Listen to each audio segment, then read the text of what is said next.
It is customary in these events that we give the speaker the opportunity to respond, but with your permission, Klaus, I would suggest, given that we don't have that much time for discussion and debate, that we invite the audience to share their thoughts with us or to ask questions. Questions to what Klaus presented or to the commentaries and the rejoinders we heard from the others. So I would like to open the floor and would ask you just to identify yourself and then be brief in your commentary or question. Yeah. There's a mic coming your way. Thank you. Yeah, I'm Jean-Pierre Landau from the Public Affairs School in Paris, in Sciences Po Paris. I found all the presentations extremely fascinating and thought-provoking. So thank you very much. I have some remarks about Kishore remarks as well. There may be 3 remarks. The first one is, no, Europe is not entitled to get the IMF job at all. And actually, if you look at the last time, Europe should not have got the job. And if you look at the circumstances under which it happened, it's very interesting for me politically. What happened is that the day after the previous managing director resigned, we had a Mexican candidate, very qualified, extremely qualified.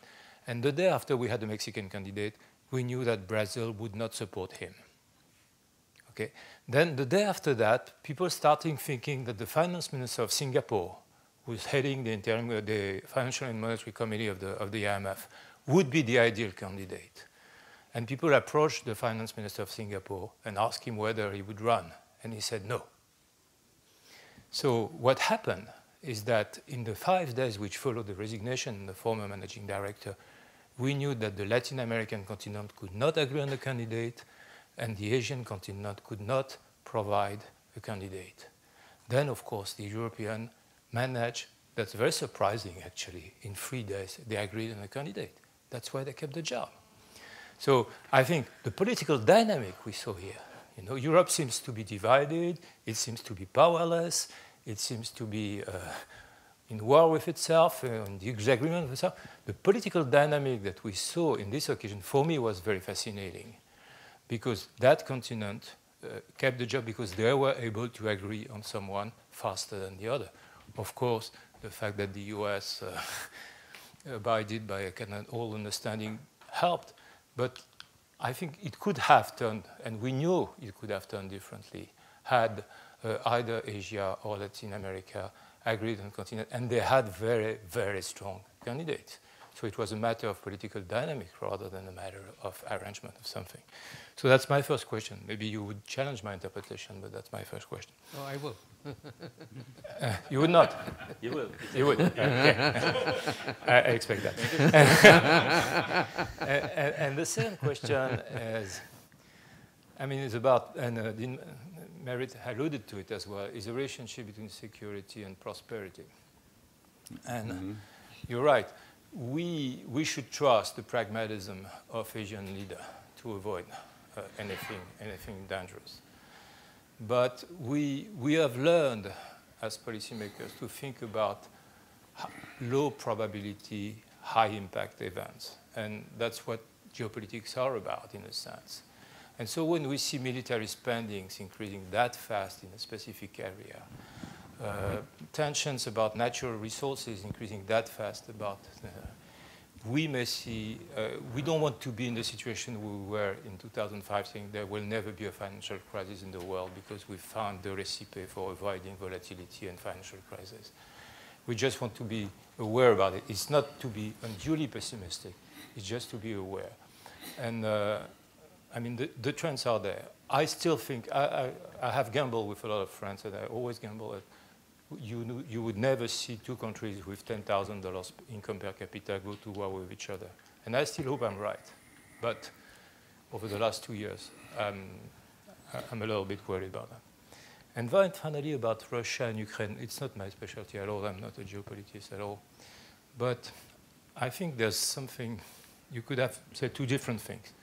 You could say, I understand for historical reasons that Russia is deeply unhappy to have an independent Ukraine. After all, Ukraine has been Russian for 400 years.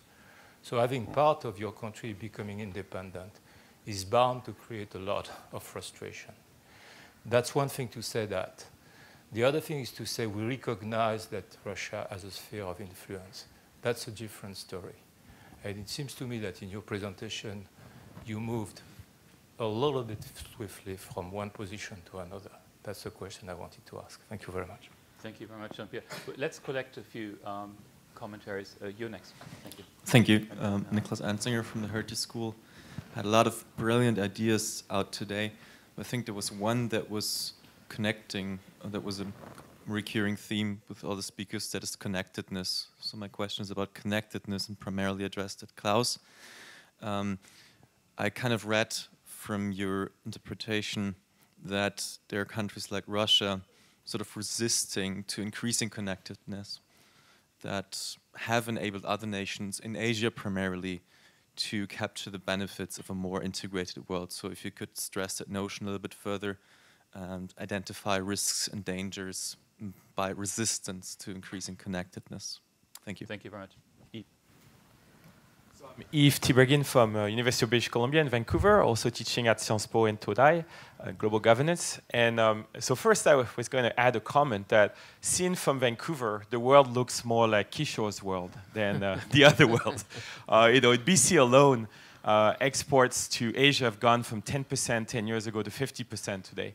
And so anyone in BC now knows that he or she will be working for a Chinese boss or Chinese customer, pretty much. But leaving that, I wanted to ask a deeper question to Mary Jano about the acceleration of interdependence on one side, and then on the other side, the output of global rules. And so a lot of scholars such as Michael Spence or Stiglitz, Roderick, a lot of people in Williamson's tradition, the balance between institutions and markets, show that markets require rules. Markets that go too far from institutions or too far from rules end up in uncertain waters. And often we end up with crises that we don't have the tools to deal with. So this institutional school of thought tends to argue for the need for parallel construction of both expansion of markets and rules.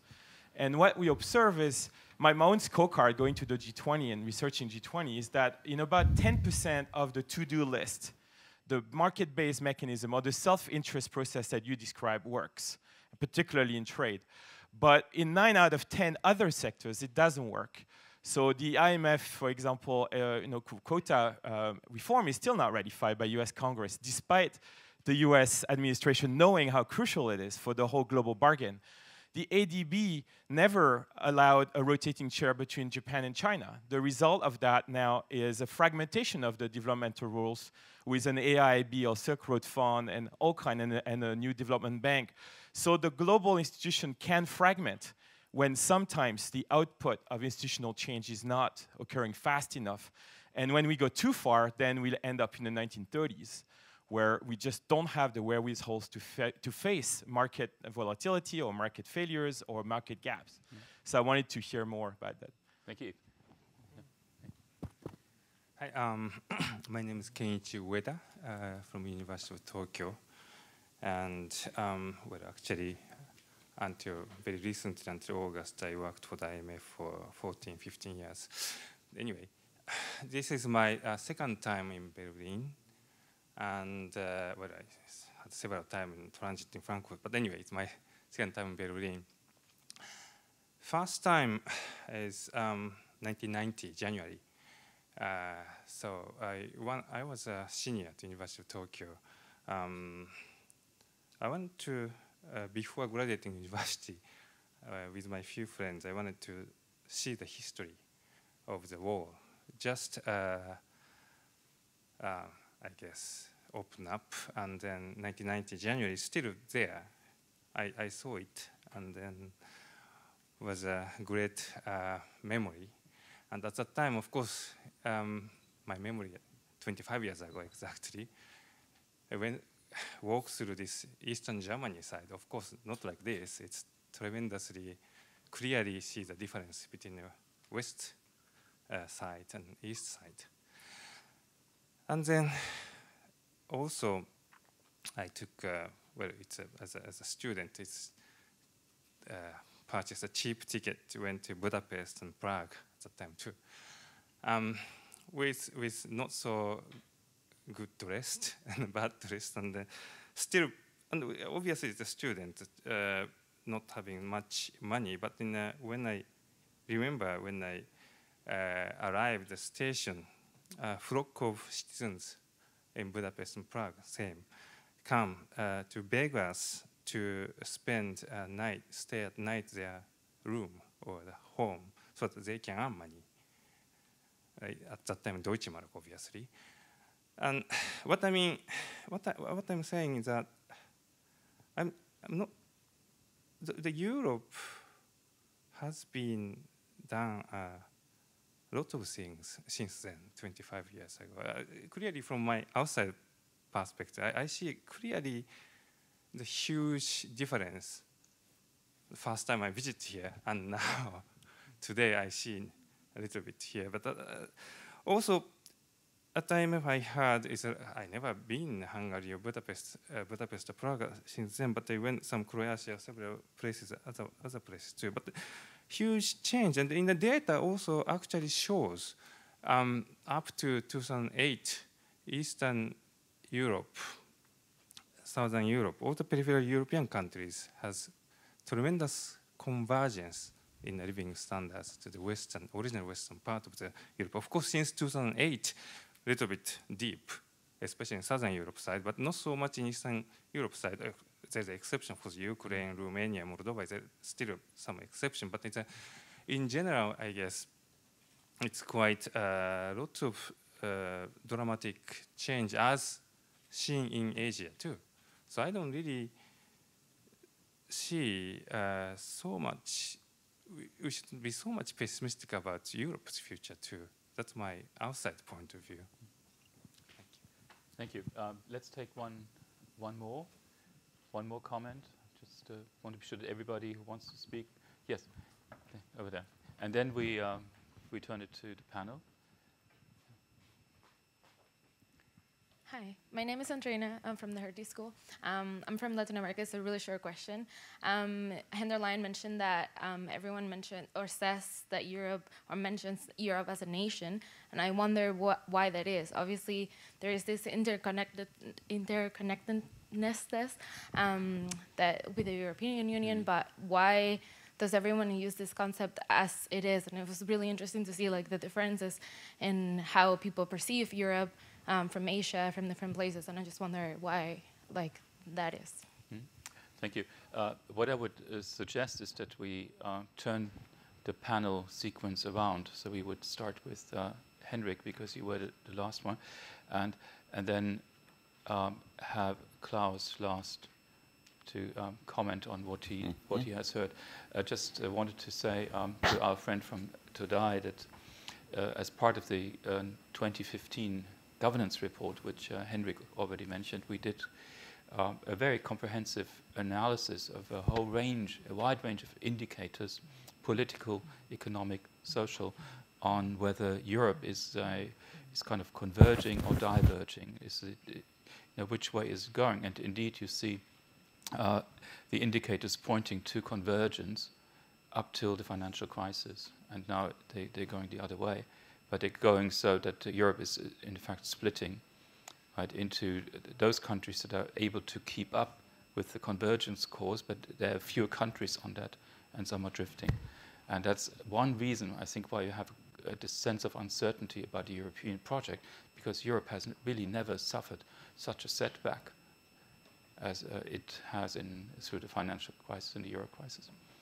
Some of it is psychological. But over to you, Henrik. Again, I think what's important to me is that we don't talk about nations, or we don't talk about those units of analyses which sit in the UN or elsewhere. Robert Dahl once said that politics was local, became national, and then comes this supranational period. Jürgen Habermas speaks about the European Union as a democratically legitimate supranational Gemeinwesen. Klaus, how do you translate Gemeinwesen? It's a community, perhaps, or a societal configuration.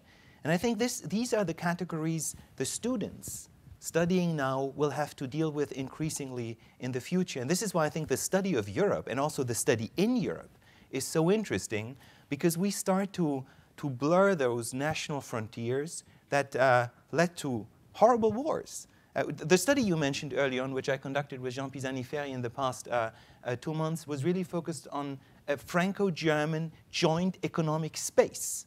And you suddenly start looking into issues, you know, a joint Franco-German minimum wage, retirement age, tax system, things of that kind, full transportability of diplomas. This is far more than the European single market, which is negative integration brought up. We are now talking about positive integration, joint regulation, joint legislation, having a single regulator as we have with banking union. And there you see that we totally blur and destroy the idea of a national border. And this raises legitimacy concerns, Eurosceptics, nationalists, but on the other side also gives rise to new configurations of the expression of political opposition and legitimacy at the European level. And I think this is probably the most fascinating governance question we face these days. And this is why I think it's so important to still look at Europe more as an exploratory thing, where we can test all of those things rather than trying to project some joint identity or even just total conflict or chaos on it. I think we think about a theory of muddling through, which is what the European Union does and what we need to understand as governance scholars. Excellent, Henrik. I would probably translate the Habermas term as, with the old-fashioned English term, commons, democratic commons. Good, yeah. Yep. Alina. Commons. Just a couple of words on Ukraine to set the facts right, and then my conclusion from these nice words on Europe that I have heard and for which I thank everybody who made them. On Ukraine, the situation is a bit more complicated, but I think that misapprehensions on Ukraine were not Europe's. It's just that the details are simply insufficiently known in the rest of the world, how it really worked. It is true that the Americans pushed the border, and that we shouldn't have, at the NATO Bucharest summit, mentioned in the document that NATO is a possibility for Georgia and Moldova. It's been a lot of diplomatic struggle over this, and it was completely nonsense, because we knew very well that neither Georgia nor Moldova could ever join NATO. So why mention them? It was sheer provocation to Russia. And but you have to understand that this happens because Georgians and Moldovans pushed a lot for this. So it was domestically driven. They pushed the Americans, and the Americans pushed the Europeans, who never wanted this. Then you have to understand the Vilnius summit well and what happened in its aftermath. Europe never wanted Ukraine. We basically told Ukraine no at the Vilnius summit. There was no invitation for Ukraine. Joining this EU agreement, there's absolutely no invitation. There was zero money attached to it, and they told us, yes, but Russians will retaliate. And we told them, yes, you're on your own, basically, in this. There was no security offer that Europe ever made to Ukraine, and nobody else. In Ukraine, public opinion has always been out of fear against NATO expansion. So in fact, the NATO expansion was not an option which was flagged this year. I was in Crimea during the only exercise that NATO ever undertook there. People were scared to death. They were not scared of NATO. They were simply scared of a conflict. So people knew that this option was not viable. Right? So Russia did not react to an expansion of NATO, but really they couldn't allow Ukraine, even this minimal thing, to sign the agreement treaty. And then we said, okay, then we don't sign it. That's fine. It's just the population in the streets which did not agree to this. So, you know, this was the beautiful part, and we knew that after this beautiful part, the cost will come. It was quite impossible, but then what can you do? If you believe in democracy, we cannot tell. I mean, I personally worked with my colleagues from the center here at Hertie School with that civil society that you saw on the Maidan. That was our Chesno coalition that we built to fight political corruption a year before, right? What can we tell them? You know, that you have to stay with Russia. We really don't want a conflict on the eastern border, and you are on the wrong side of the border, and this is it. So this is how it came about, right? There was no real choice about it. But Russia was not really under threat from us. You know, in Moldova, for instance, Russia allowed its 14th Army to occupy the third of the territory in 1991. I mean, let me make clear that the NATO offer was not made to anybody, Czech Republic or anybody yet, right? Just to prevent Moldova from going wherever they would want. They say, what is the safe thing to do? Just take a third of its territory where they cut electricity for the capital of Moldova for 6 months, simply, as like that.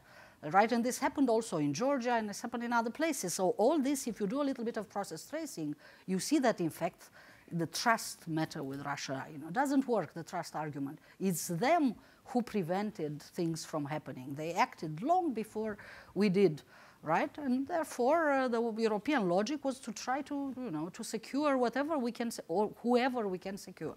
And Ukraine was not in anybody's cards. Ukraine wants to be in. Nobody wants it in. We would gladly leave it as a battlefield between the two camps, because otherwise we clash. So that is more or less the situation. And on the nice words on Europe, thank you for them. Well, it works like this. In Brussels, for some reason, and in some great European capitals, the myth exists that if we are not able to sell the European norms to the immediate neighborhood, we will be unsuccessful for the rest of the world. So it's really a matter of credit for us. Now, what I understand from you is that it was already successful in the rest of the world, and we are only unsuccessful in the East European neighborhood.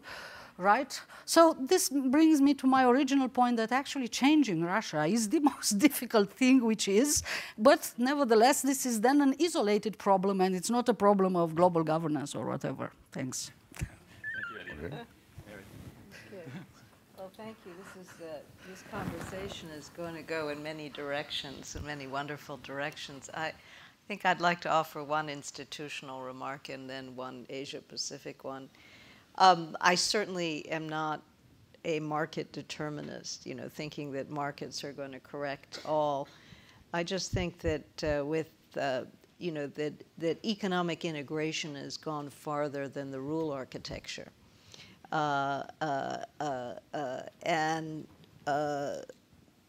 Looking ahead, it just strikes me that if I think about some of the complex questions that we haven't talked about today, such as climate or internet governance, we really don't have institutional frameworks to address these. And I don't think we can go to the UN or to the WTO or other institutional frameworks and find satisfaction.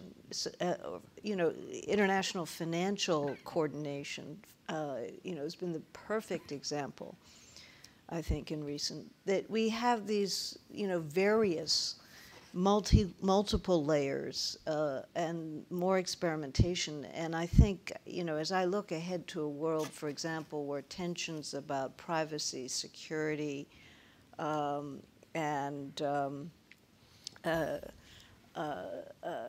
the digital economy come together, there's tremendous heterogeneity of approaches being created, that will have to find some ways of reconciliation. So it seems to me we're going to be experimenting with a whole range of things. And some of them will be binding, non-binding, some of them will be regional, hopefully some will be global, but even if they're global, there'll be a mixture of binding and non-binding, for example, in areas like climate. So I think the subject of global economic governance and structures to advance is a great one for you to be engaging, for all of us schools of public policy, I think to be engaging. And surely the nation state is not the answer to a lot of these questions. Europe is a fantastic laboratory, and I think a lesson to so many different forms. And I would just say on the trade side, it went as far as it did initially because it was an instrument of negative integration and not an instrument of positive integration. It's gotten harder the more it's taken on the positive integration aspects. Let me just say one thing of thanks to Kishore for his optimism around Asia-Pacific in the absence of conflict. I think it's very important message, and it's one that should be telling the nations of the Asia-Pacific, in effect, how foolish it would be if there were any other outcome but that which you've described. I have some worry that, you know, that accidents can happen, and then, you know, are the mechanisms in place for de-escalation? What are the spillover effects? And also, have there been some shifts in strategic viewpoints in Asia? And maybe this is too late in the day for this thought, but you know, there was a time when I think Chinese leaders thought the U.S.-Japan treaty alliance was stabilizing in the region. And I think there's a very different view now coming out of China, thinking of it as being more destabilizing in the region. And so I think there are some shifts that have happened that are worrisome from a regional peace in Asia Pacific. But all that said, I think I too am fundamentally optimistic. Well, there's a lot of ground to cover. And clearly I want to deal with the two big elephants in the room, China and Russia, and also talk about the UN and IMF very, very quickly. Let me deal with the biggest elephant in the world, China. And I think you're right. And of course, it's perfectly natural. You know, we live in a remarkable year, okay? By the end of this year, for the first time in 200 years, the world's biggest economy in PPP terms, by IMF statistics, will no longer be United States, but China. We are entering a completely new era of world history this year. China's emergence is going to change everything. It's natural. It's what happens when new great powers emerge. The worst case scenario is that China will destabilize the global system and create its own. Now, I got good news for you. China is not going to do that. And I say this with some confidence because I keep getting invited back to Beijing regularly.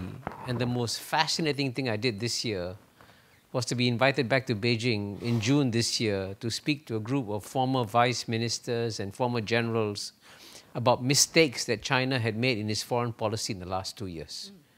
Now, I've never been invited to Washington, D.C. yet to speak about mistakes America has made. I think, by and large, I would say America has made more mistakes than China, but at least China has invited me back. And the more I speak about the mistakes, the more they want to invite me back, and I'll be going straight from Europe to Beijing to do that. So, in the case of China, it's a very complex story that is not captured. The Chinese, by the way, the thing that is stunning about China, when you go there, and I'm sure you go there, Merit, is you watch year after year the quality of mind of the people that you're dealing with.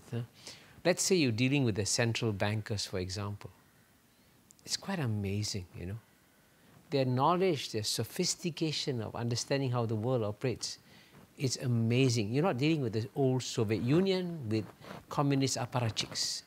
You're dealing with people who know the world really as it is. And therefore, China's behavior cannot be captured by all the old analogies that come into play. I'll deal with Russia at the end. Now, I want to say one quick word about the UN and say the most dangerous statement that we made so far in the entire discussion has been by Henry. I mean, I was shocked by his concluding remark about the United Nations. Why are we clinging on to a relic of the past? Believe me, if you destroy the United Nations, you will have a much worse world than we have today. All the norms that countries accept, the reason why we don't have a clash of civilizations in the world today is because of a whole family of norms that have been imbibed by 193 countries through various treaties and conventions of the United Nations that they accept. For example, the United Nations Law of the Sea, to give you a concrete example. So whatever you do, I know it's fashionable to rubbish the UN. Be careful of these intellectual fashions, because you make the world a much worse place if you get trapped by these intellectual fashions in this area.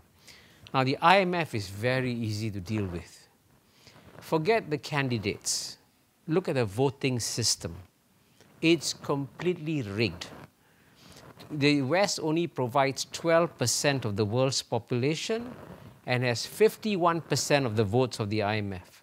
It doesn't matter how good a candidate you are from Brazil or from Mexico, even if you have the votes of the rest of the world combined, you cannot win because 51% are controlled by the West. And there is a regular trade-off within the United States and the European Union. European Union supports the American candidate for presidency of the World Bank, and United States supports the European candidate for IMF. And until you change the voting, nothing is going to change. And by the way, even the small deviation to give China more votes than Netherlands, Belgium, and Luxembourg combined, right now China has got less votes than them combined, has been blocked in the United States Congress for 2 years, even though the G20 agreed to that package. So if you can fix the voting system, then come and tell me about votes, because the vote should reflect the current global order and not the 1945 world order when it comes to selecting the head of the IMF. Now, final thing on Russia, and I must say I'm very deeply troubled by all the statements I've heard on Russia today, and I feel very sad because the European Union is one of the most beautiful things in the universe, by the way. And I'm dead serious. This is a continent where you don't just have zero wars, you have zero prospect of war. That's the highest achievement, civilizational achievement you can have.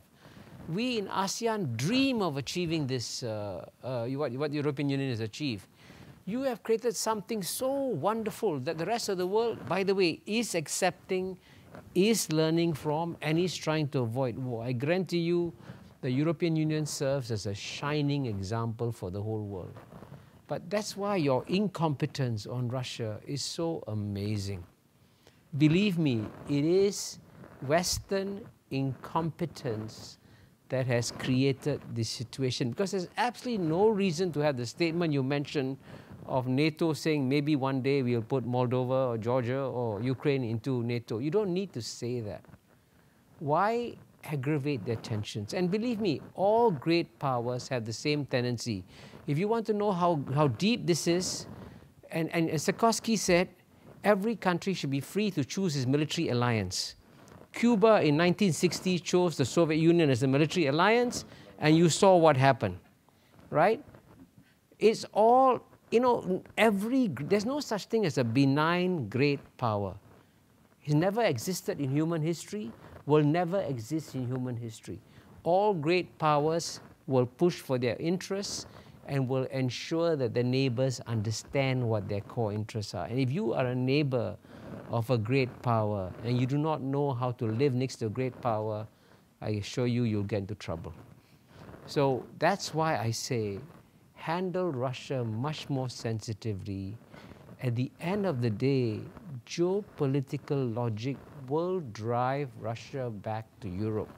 It will, I guarantee you.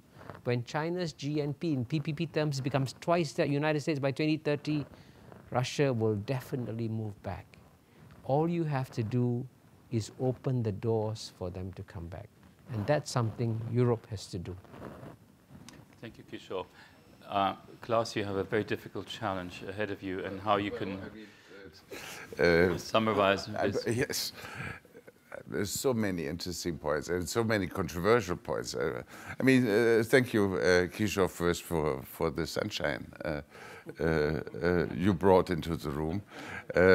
The corresponding clouds would be to observe that, I mean, some rules work and some are deeply ingrained and become routine and almost conventions. But we have also the phenomenon of a sudden unraveling of rules and their challenge as being genuinely unfair, without a bargaining table being in place to revise the rules and reformulate them. And I say that a bit under the European impression of the Ukraine crisis and its I mean, unanticipated escalation, as we have seen it over the last few months. But also, I mean, there are rules, and then there are the sudden breakdown phenomena. I mean, 9/15, 2008 is an example for the world financial system. This the discontinuity, but I mean, these are observations, and I do not put them on the side of positive optimism or pessimism. I think it is. There is enough reason to be concerned over the validity and the robustness of rules in times of challenges and conflicts. And we see that, okay, I agree with most of your second and third points. The recommendations are very well taken. The Western double standards are very well taken. I mean, how could I compete with you as an expert on Asia? I had several memorable conversations with friends and colleagues and at conferences in Seoul, Korea, Seoul National University, where the interesting historical comparative perspective is being pursued, also at an institute in Tokyo. Why is it that the Europeans were able, after the Second World War, to create a, I must say, impressive framework of institutions transcending the nation state, transcending the past where everyone was in war with everyone else in Europe, and create a military, economic, political framework of integration with its great problems. But they were able to do that so that until a year ago we could trust in one sentence, one certainty, namely international war on European soil is an impossibility, right? Until 1 year ago, everyone would agree. This is the case. That has turned out to be not quite true, given what we rightly describe as a war in Ukraine. But what I was going to say is that after this very same Second World War and its catastrophes in the Pacific theater, with Japan and China, and with the consequences of divided Korea and Taiwan, and so no such framework has evolved. And it is frightening to watch from a distance how many territorial claims there are. I mentioned South China Sea, but of course divided Korea or Taiwan, China, or now Hong Kong, or even Japan, Russia, their territorial disputes.